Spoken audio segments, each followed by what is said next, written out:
আসসালামু আলাইকুম, আবারও দেখা হয়ে গেল। আজকে আমরা দেখব ফন্ট ক্রিয়েটরের শেপ প্রপারলি বসানোর জন্য আপনার বিয়ারিংয়ের যে পদ্ধতিটা রয়েছে, উইন্ডেসেন্ট, x height, cap height, base line এসব সম্পর্কে জানবো।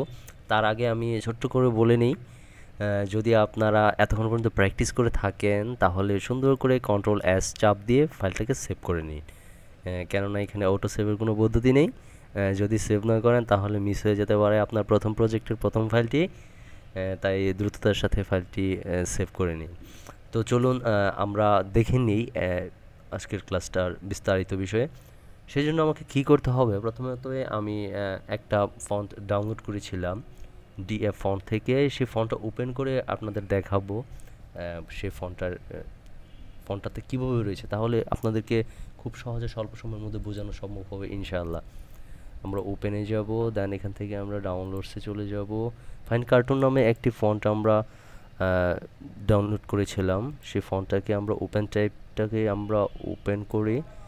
দেন ওপেন করার পরে দেখেন তাদের ফন্টে সিম্পলি কয়েকটি গ্লিফ রয়েছে।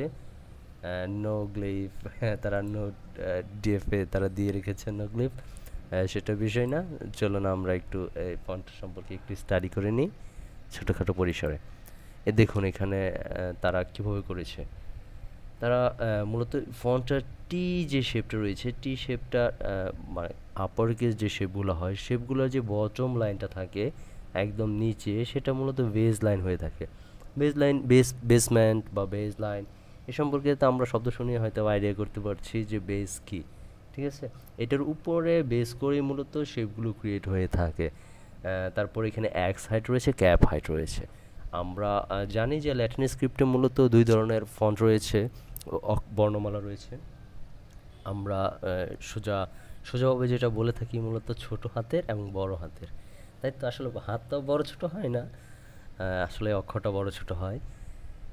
সেক্ষেত্রে ক্যাপ হাইটটা হলো আপনার বড় হাতের এবং এক্স হাইটটা হলো আপনার ছোট হাতের। ঠিক আছে, দেখেন এখানে টি রয়েছে, টিটা কিন্তু এই যে বাম পাশে এখান থেকে ক্যাপ হাইট অপশনটাকে ছুঁয়ে উপর দিকে চলে গেছে। এবং আমরা যদি একটু লোয়ার কেসের দিকে ফোকাস দিই তাহলে দেখতে পাবো এই যে পিটাও দেখেন এখানে ক্যাপ হাইটে উনি ছুঁয়ে ফেলেছেন। কিন্তু পির যেই আপনার নিচের যেই ডান্ডাটা থাকে, বাম পাশের যে ডান্ডাটা, এটা দেখেন যে বেস লাইন থেকে নিচে নেমে এসেছে এবং বৃত্তটা উনি এক সাইড বরাবর রেখেছে। তাই তো আসলে মূলত এটা এমনভাবে হওয়ার কথা ছিল না।